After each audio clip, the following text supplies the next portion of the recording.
in detail.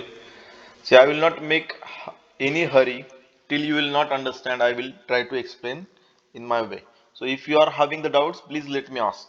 So see, let us consider that here we are having the main pipe, or that is steam pipe. The pipe which is coming from the boiler, that is there. That is called as a main pipe or steam pipe. So we are having this as a main pipe, and from this main pipe you will take some amount of the steam or sampling amount of the steam. Okay, so I will draw the line diagram, that will be better. So I will take the steam from here, and let us consider that that steam is ms. So what will happen, the first unit is there, that is we are calling it as the separating unit.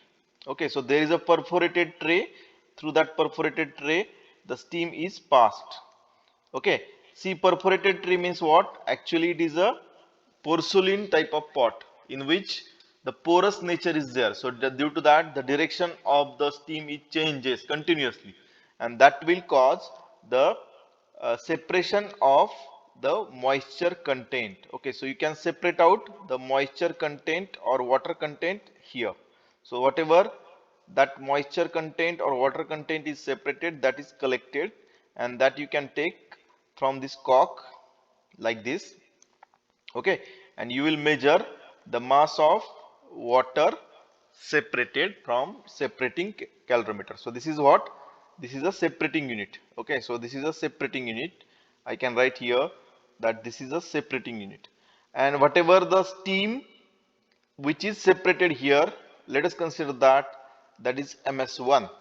Now it is given to the next component or next part. Now you can tell me, is it uh, having the dry saturated steam here? No, it is not having the dry saturated, because in this separating unit we can't separate the complete moisture content from the steam.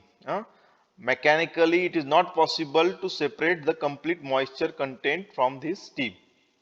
So whatever the we can say that the moisture content is available, let us consider that mw1 is there, then it is not correct one, it is having some error. So this ms1 is having the some moisture content. Okay, so let us complete this task here only. So the separating calorimeter, if I want to measure the dryness fraction x1, then I can write it is ms1 divided by ms1 plus mw1. I can write like this, or it is equal to ms1 divided by ms, that is total steam.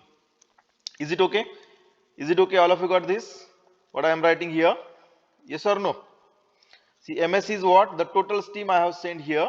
Out of that, mw1 is separated and ms1 is separated. So ms1 divided by ms, that I will get the x1. Now this is not accurate, so we can't say that this is the accurate dryness fraction we are getting. So that's why what we are doing, we are going to connect the throttling device here. So that throttling valve I will connect. The throttling valve means what? It is a small orifice and it is having a small hole.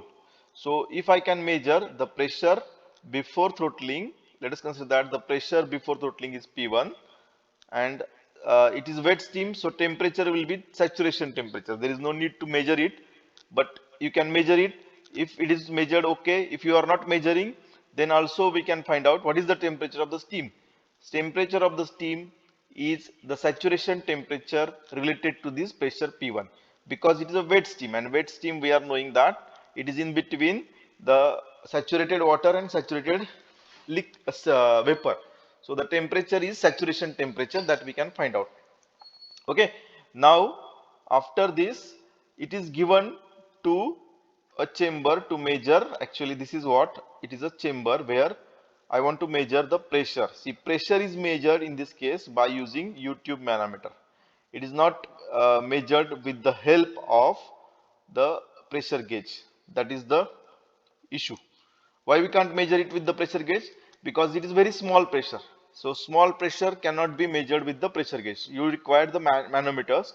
So that's why this type of the we can say that the container is required, and in that you can measure the pressure. Okay, so that is P2 is measured there. So that is the use of this box. Actually, the main throttling device is here only. So throttling device is this much. Okay. Only thing is that I want to measure the pressure. This is a throttling device. Okay. So this is a throttling device we are having. I want to measure the pressure. That's why this container is given, and I can measure it with the manometer, and I can measure the temperature T2 here. Temperature T2 here. So pressure P1 is at 1 point and temperature and pressure at 2 point. So from here, whatever the steam is coming, that steam should be passed. See, this steam should be passed through the condenser, because see, I want to calculate the MS1. Here I want to know the MS1. आता MS1 कसं calculate करणार? MW1 तुम्हाला calculate करता येईल, major करता येईल, flask मध्ये major करता येतं. MW1 can be measured in the flask. But what about this MS1? MS1 I have not measured. Now how much it is? Let us convert this steam into the water by passing through the condenser. So there is a small condenser, we can say that. There is a small condenser through which the cooling water you will pass. Okay, this is a cooling water. This is a cooling water, and this will cool the steam, and it gets converted into the water, and that water is coming out, which is equal to MS1, which is equal to MS1. So we will collect it here. Okay, we will collect it here, and that MS1 we can measure. So MS1 we have measured, MW1 we have measured, then that will becomes X1. Okay, we can calculate the value of X1. Okay, now X2 can be found out by using the pressure P1 and pressure P2, because we are knowing that this is for separating calorimeter part 1. This is for separating unit or separating calorimeter. Now for throttling, what we have to do? We are knowing the enthalpy before throttling is equal to enthalpy after throttling. That is the equation that we are knowing. Okay, enthalpy before throttling is equal to enthalpy after throttling. So see, enthalpy before throttling we can find out. See, before throttling we are knowing that the steam is what? Steam is weight. So we can write that as HF1 plus HF1 plus X1 HFG, or that is actually the X2. We can say that HFG2, HFG1. See, X1 is measured from here, and X2 we have to measure from the throttling unit. So what I have written, HF1 plus X1 X2 HFG2, that is equal to, or let us have this as the enthalpy after throttling. So our enthalpy after throttling can be calculated by using the superheated steam values, and that can be written as Hg2 plus Cp of steam into T superheated, that is we have measured, divided by minus Ts.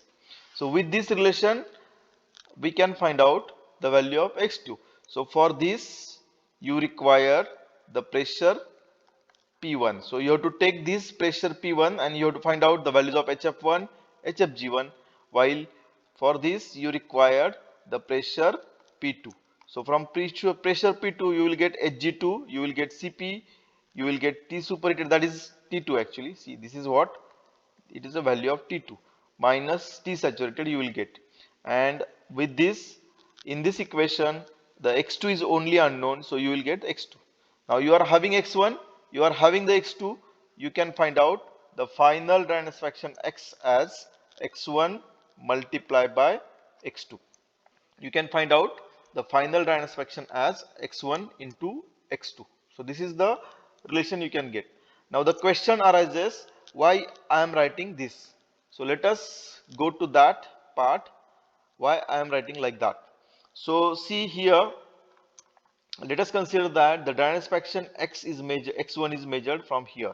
So we are having the x1 as ms1 divided by ms. So we are knowing this, because the total mass of steam is ms. Out of that, ms1 is separated. So ms1 divided by ms is the dynamic measured by this separating calorimeter. Now what about the x2? Now let us consider that in x2 we are having some moisture content, that may be the MW1. So what is x2's formula then? Then we will have the x2's formula as ms2, which is a steam separated or available in the x2, divided by, we can say that it is as ms1. Because see what I want to tell, are you getting this point or not? See, ms1 is the steam which is coming out of the separating calorimeter, but it consists some moisture content. That's why we are going for the throttling calorimeter. Now if you have the ms2 as the final or only steam available in ms, then ms2 divided by this ms1 will give you the dryness fraction, which is measured by the throttling calorimeter. So we can write x2 as ms2 divided by ms1. Yes or no? Or are you getting confused? So let us avoid the confusion. I will repeat it once again. What I am saying, see, the ms is the total steam sample you are sending. Okay, coming from total steam coming from the main. Okay, or you can say that is the boiler. And in this steam, ms2, okay, ms2 is the dry saturated steam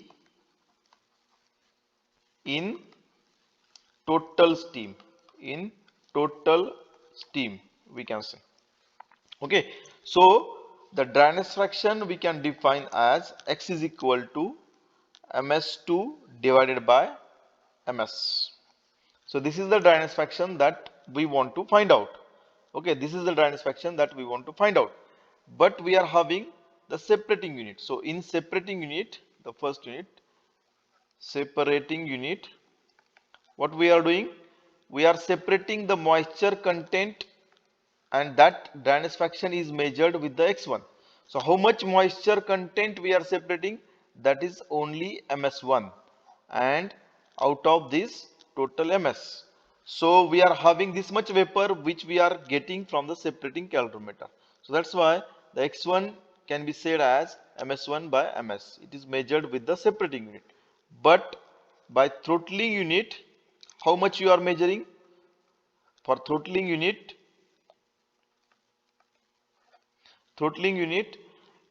we are measuring the x2. So how much total steam you are supplying to the throttling unit? You are supplying ms2, that is the amount of the steam, sorry, not ms2, ms1. You are supplying the ms1, that is the total steam supplied to the throttling unit. ms1 is the total amount of the steam supplied to the throttling unit, ms1. Now out of this, how much is the dry saturated? Out of this, the dry saturated steam is the ms2. Dry saturated steam is only ms2, because we are knowing the final dryness fraction, steam is there, that is ms2. So this is the formula for x2. x1 is this and x2 is this. So if I write x1 multiply by x2, what is going to remain? It is having ms1 divided by ms multiply by ms2 divided by ms1. Now this ms1 gets cancelled. What is remaining? ms2 divided by total steam. So what is this? This is nothing but the, we can say, x. This is nothing but the x. So what we can say, x1 multiplied by x2 is coming x value. So that's why I can take the final dryness fraction as x is equal to x1 into x2 by using combined separating and throttling calorimeter. By combining separating and throttling calorimeter, I can take x1 into x2. So likewise, the procedure you can follow for measurement of the dryness fraction using separating and throttling calorimeter. Okay.